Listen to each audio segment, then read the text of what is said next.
Today, I'm going to show you how to easily take your pasta from this to this. And it all starts, of course, with the product we use.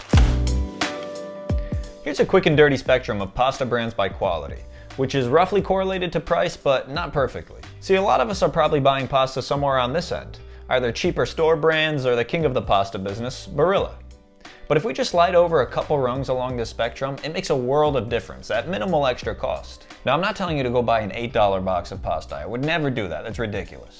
But these cheaper brands are made quickly and cheaply. They're pumped through Teflon extruders and then dried at higher temperatures, resulting in a product that's brittle with poor flavor and texture. These pastas, on the other hand, are extruded through bronze, which results in that rough, fuzzy edge, allowing them to release much more of their starch into the cooking water. And starchy pasta water is such a key point to making good pasta dishes. And if you take anything away from this video at all, it should be how and why you need to be using your cooking water. So stick around, I'll explain that in a bit.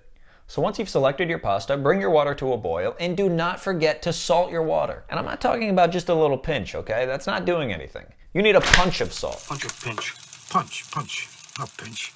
Well, I said pinch. No, you said punch. Just a quick word on how much water to boil. The conventional wisdom is to use a big pot like this to allow the pasta to swim. You don't want to use a tiny pot, we're not making rice here. But I usually land somewhere in the middle because again, I want a high concentration of starch in my water. And yes, I'll explain. How long do we cook our pasta? Well, it's really up to you. Food snobs and Italians usually like their pasta al dente, which is kind of the medium rare of pasta.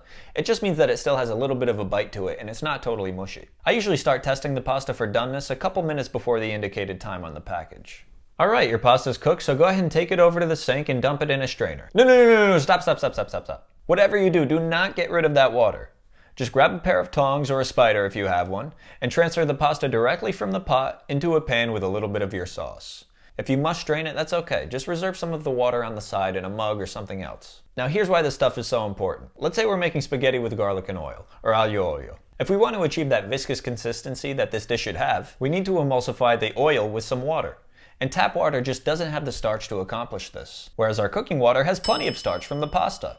And that starch acts as a thickener. See, the thicker our sauce is, the harder it is for the water and oil molecules to separate. So after we add some pasta water and stir and toss and cook everything together for a while, we should end up with something like this. Which leads me to another crucial point.